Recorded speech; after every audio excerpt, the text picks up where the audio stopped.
In this lecture, we are going to discuss the most important theorem.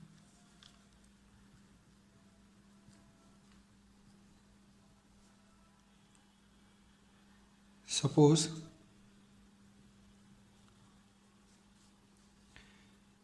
f is a bounded function defined on a measurable set E of finite measure, then f is a measurable function if and only if supremum over all the phi less than or equal to f Lebesgue integral over E phi dx is equal to infimum over all chi greater than or equal to f integration over E chi dx, where infimum and supremum are over all simple functions phi and chi.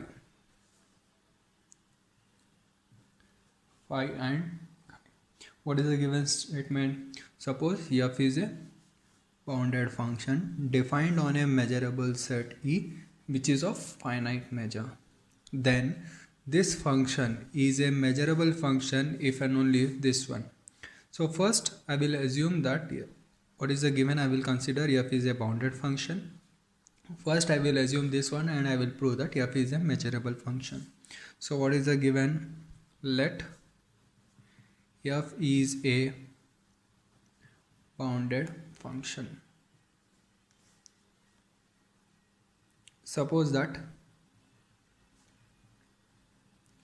these both are equal, that is supremum over all those phi less than or equal to f integration over E phi dx is equal to infimum over chi greater than or equal to f integration over E chi dx. Both are equal and both are equal to some a.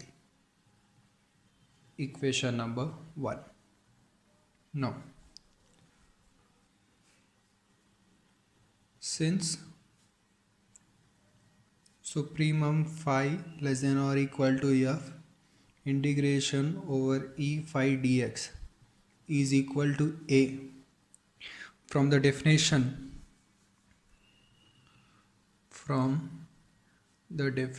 of the supremum. What is the definition of a supremum? Supremum is nothing but least upper bound. Therefore, supremum of all these functions or supremum of all this Lebesgue integral over E of phi is less than or equal to f is capital A. This is the least upper bound, means there is no upper bound which is smaller than capital A. If I remove a small element from capital A, then that A minus that small amount is not an upper bound. Is not an upper bound means at least one integral is there which is greater than that one. Therefore, for each n there exist simple functions phi n such that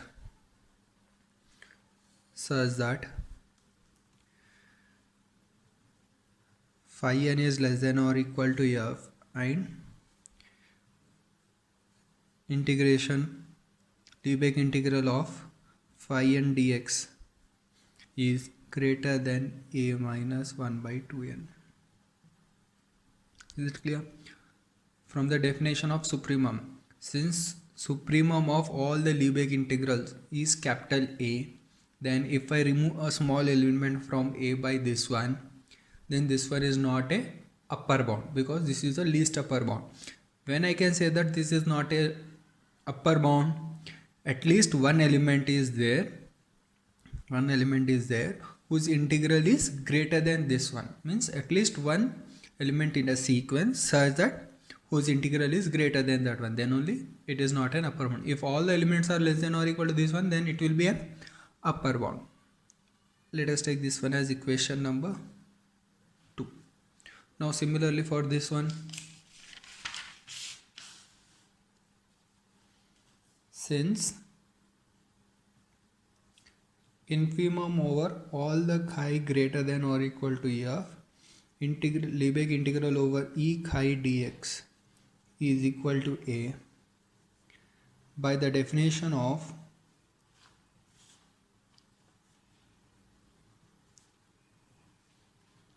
infimum for each n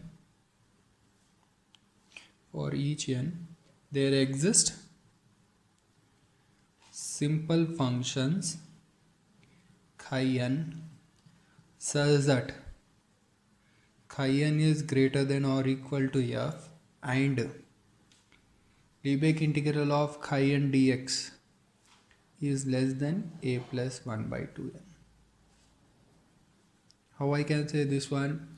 Since this is the infimum is greatest lower bound, no other lower bound is greater than this one. If I add a small amount to this one, this is not an lower bound, means at least one simple function is there which is greater than f, whose Lebesgue integral is less than this one, then only it is not a lower bound.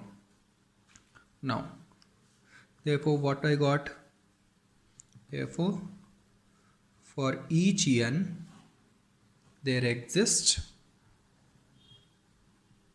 simple functions phi n and chi n such that phi n is less than or equal to f, less than or equal to chi n, and equation 2 and 3 holds.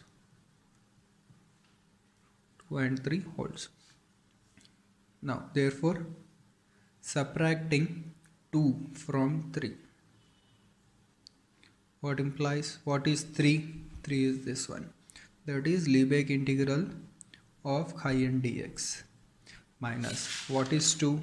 This one. Minus means I am multiplying minus on both sides. If I multiply minus on both sides, inequality changes. Lebesgue integral of phi n dx is less than a plus 1 by 2n minus a plus 1 by 2n. Minus a plus a get cancelled, which is equal to 1 by n for all n. Let us take equation number 4. Therefore we get that phi n comma chi n are sequences of simple functions such that phi n is less than or equal to f, f is less than or equal to chi n for all n. Let us take from here 1. Now second one, let phi star is the supremum of all the phi n's over n, and chi star is the infimum of all the chi n over n, or all the n. Now since all the phi n's are measurable function, because all the simple functions are measurable functions, therefore supremum of a measurable function already we have studied in first unit. Then phi star is a measurable function, as well as infimum of measurable function is measurable function. Therefore phi star and chi star are measurable function. And the second thing, all the phi n's are less than or equal to f, then supremum, then this one is an upper bound. This one is an upper bound. Maybe the least upper bound, may not, but the least upper bound may be this one or less than this one. That is supremum of all this one, that is phi star is less than or equal to f. Similarly, chi star is greater than or equal to f. So what we have discussed just now,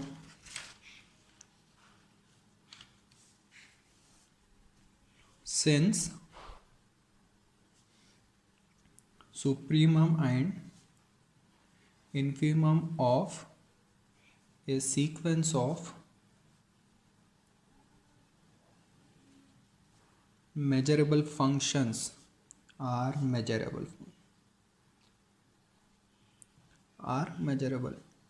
Therefore, we get phi star comma chi star are measurable functions, and phi star is less than or equal to f, f is less than or equal to chi star. Equation number 5. Now what is our aim to prove? Our aim is to prove f is a measurable function. What we got here, phi star is measurable, chi star is measurable function. Both are measurable function and f lies between these two. Now if I prove that phi star is equal to f, f is equal to chi star, since these both are measurable function, f is also measurable function because all three are equal. So third one, let the set delta as all those elements such that phi star of x is strictly less than chi star of x. Phi star is strictly less than chi star. If I show that measure of this delta becomes 0, then from the definition of almost everywhere, from this equation number 5, we will get phi star is less than or equal to. If I show that it is strictly less than, whose measure is 0, then what is the definition? From the almost everywhere, we will get that phi star is equal to chi star is almost everywhere. Now what we got here, phi star and chi star are measurable function. From the definition of measurable function, all those elements such that phi star less than or equal to any real number is a measurable set. Therefore delta is a measurable set. Then delta is a measurable set. Now, and let us take delta r. What is the delta r? All those elements such that phi star of x is less than chi star of x minus 1 by r. Then what you will get, union r is equal to 1 to infinity delta r. All those elements, if I take r is equal to 1, all those elements phi star of x less than chi star of x minus 1. Next, minus 1 by 2, minus 1 by 3, so on. The difference decreases. Union of all this one will become this one. As r tends to infinity, this one becomes 0 and this one is going to become this one. Okay? This one. Is it clear? Now, therefore, we now prove that measure of delta is 0. What happens if I show measure of delta is 0? From which it follows that if measure of this set, which is phi star is less than chi star whose is 0, then we will get that phi star is equal to chi star almost everywhere, from the definition of almost everywhere. So for each r greater than or equal to 1, delta r is equal to all those elements such that phi star of x is less than chi star of x minus 1 by r, and union r is equal to 1 to infinity, delta r becomes delta. Let us take this one as equation number 6. Now particularly fix any r. For each fixed r we have that delta r, means that set for whatever the r you have selected is a subset of all those elements such that phi n of x is less than chi n of x minus 1 by r, minus 1 by r. How I am saying this one, let us see here. Now I will take any element of delta r.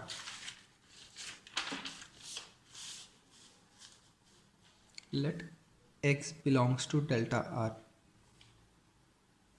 X belongs to delta r. Since what is the relation between any element and the supremum? Supremum is always greater than or equal to any element. Then phi n of x is less than or equal to the supremum value. Is the supremum value. Since x belongs to delta r, then it satisfies the condition of delta r, that is phi star of x is less than this one. Phi star of x is strictly less than chi star of x minus 1 by r, by equation number 6.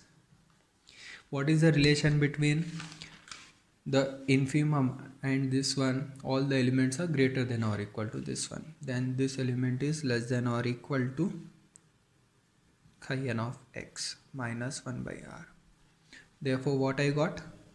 If x belongs to this one, then phi n of x is strictly less than chi n of x minus 1 by r for all n.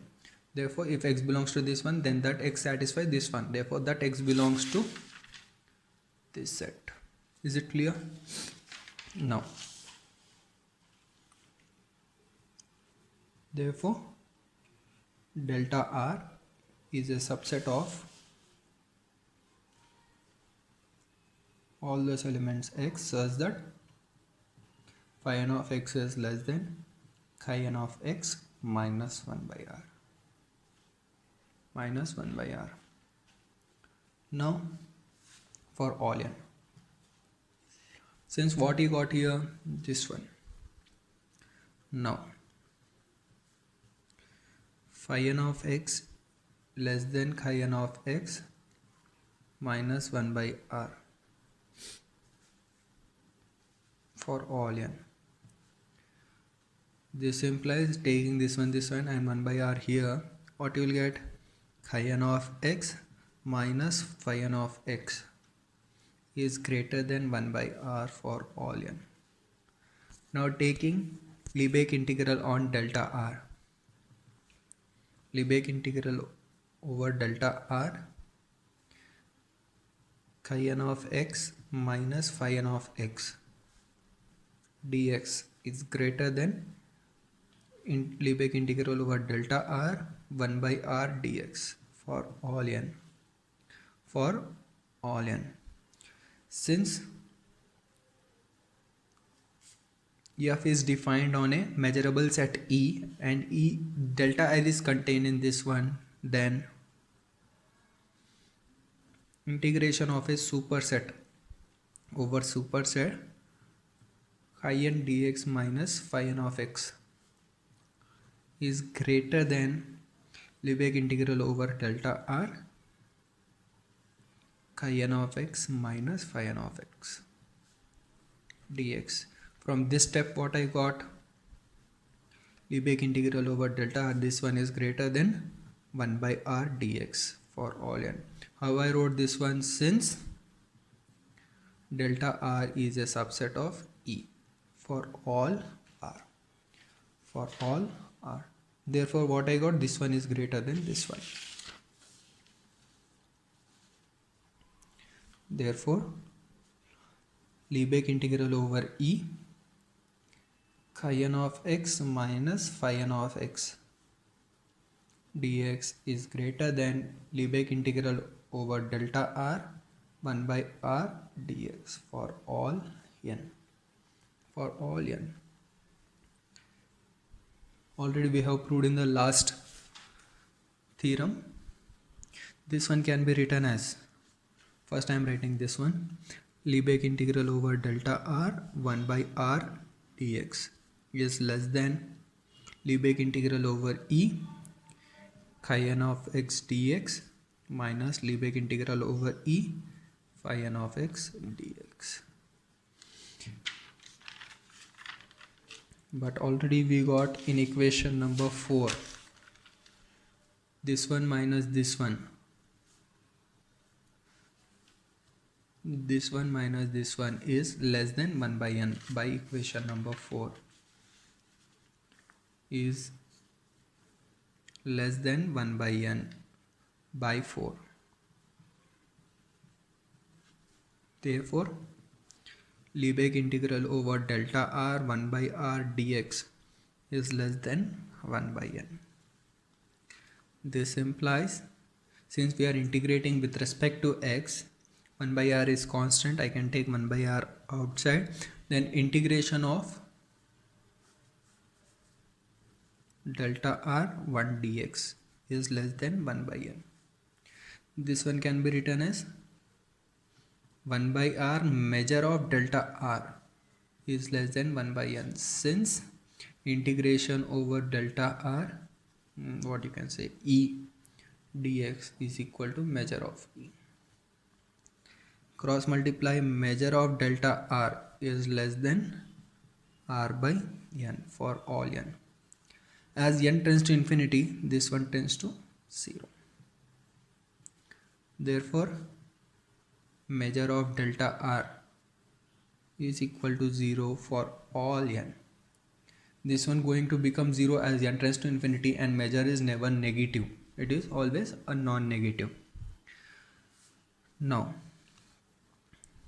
since measure of delta is always non-negative, and what we got, delta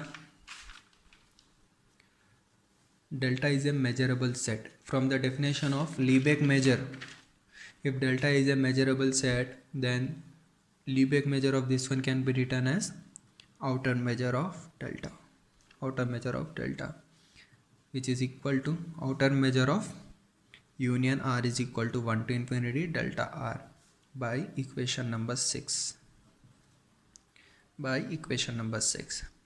Now by the countable subadditivity property, this one is less than or equal to summation r is equal to 1 to infinity outer measure of delta r by countable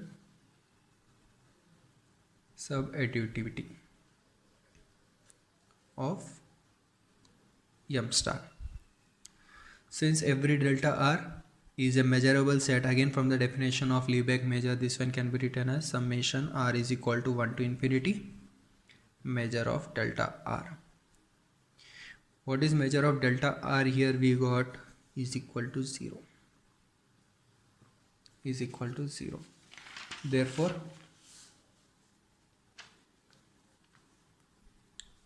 measure of delta is equal to 0. If the measure of delta is equal to 0, then phi star is equal to chi star almost everywhere. Therefore from equation number 5,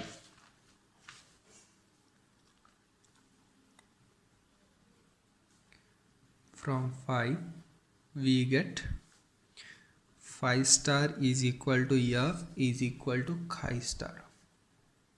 almost everywhere. Almost everywhere. Since phi star gamma chi star are measurable functions and these both are equal to f, then f is also a measurable function. This is the first part of the proof. Now we have to prove a converse part. Conversely,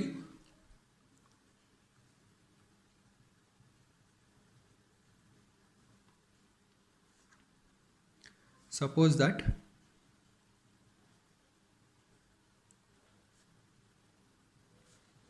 f is a bounded as well as measurable function defined on a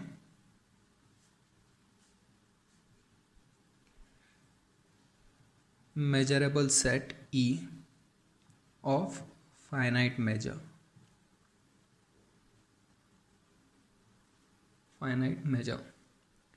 Now, since f is bounded,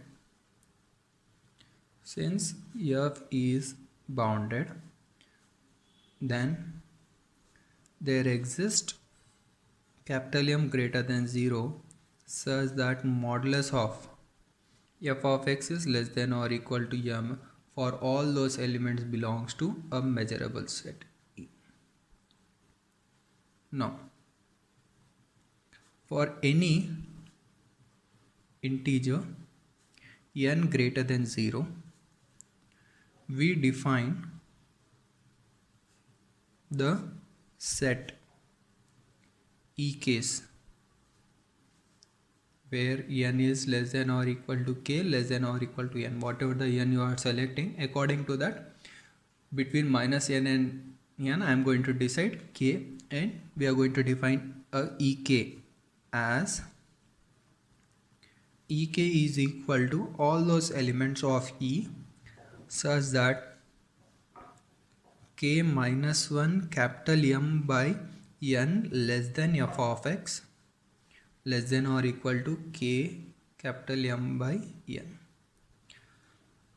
What is k? K is a number lies between minus n and n. What is n? Whatever the integer you have selected. What is m? An upper bound. Now this one I can write as a, here all those elements of E with whose functional value lies between these two. Then this set I can write as an intersection of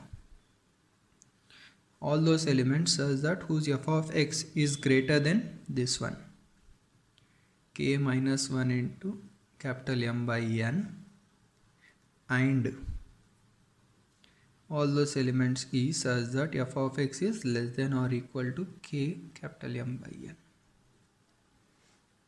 Since given that f is a measurable function, then this set is a measurable set, this set is also a measurable set. From the definition of measurable function, intersection of two measurable set is measurable, therefore each ek is a measurable set.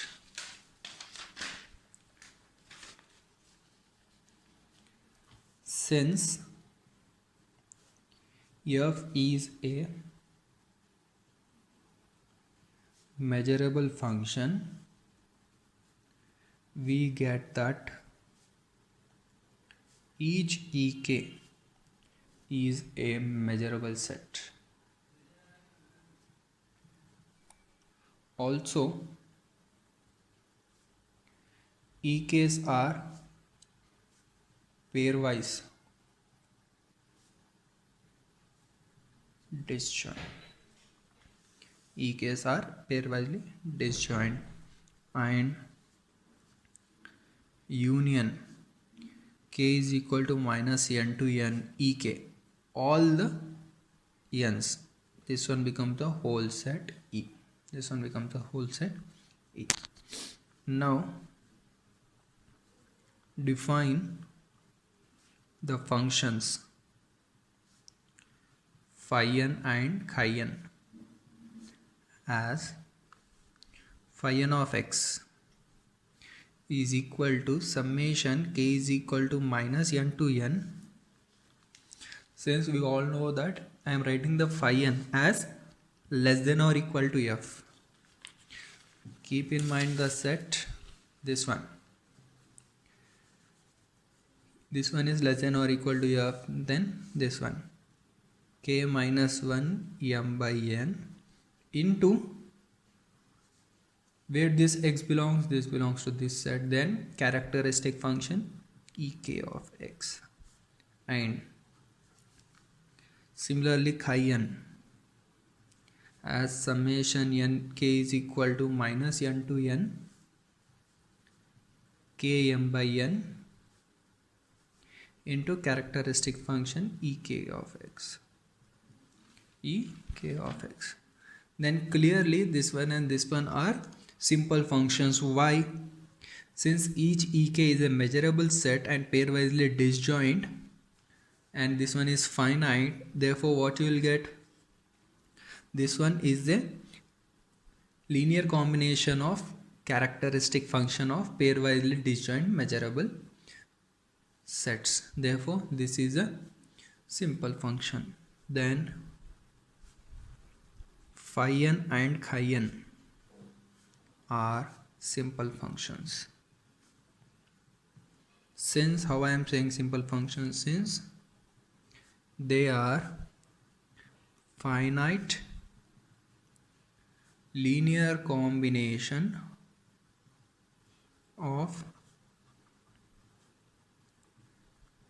characteristic functions of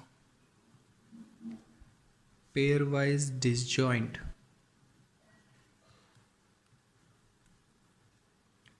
measurable sets. Pairwise disjoint measurable sets. Then, and clearly we will get, as we have defined phi n of x, all those functional values less than f of x, then what you will get, phi n is less than or equal to f and f is less than or equal to chi n for all n. Now hence we get what is the supremum of all the simple functions Lebesgue integral of phi dx. Now since this is a supremum of all the phi greater than, less than or equal to f, supremum is always greater than or equal to all the remaining elements. This is a one of the element which is less than f. Supremum over all the phi's less than or equal to f over all the Lebesgue integral is this one, then this one is greater than or equal to. What we got this one as summation k is equal to minus n to n k minus 1 capital M by n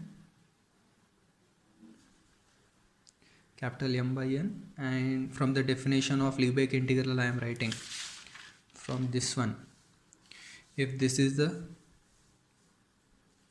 the finite linear combination of a simple function, then from the definition of Lebesgue integral this one can be written as summation k is equal to minus n to n, this one into measure of this set,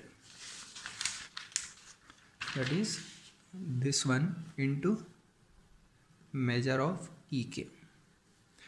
Let us denote this one as equation number, what have we used earlier, used 6, so let us take equation number 7. Equation number 7, and infimum over chi greater than or equal to f over all the simple functions chi dx. Since this is infimum, then all the elements are greater than or equal to this one, chi dx. Again from the definition of Lebesgue integral, summation k is equal to minus n to n k m by n measure of ek. equation number 8.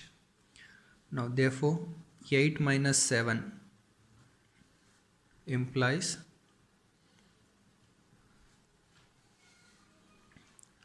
since we know that Lebesgue integral is a measurable function, therefore which is always a non-negative, therefore 0 is less than or equal to 8 minus f infimum over all the chi greater than or equal to f integration of chi dx minus this one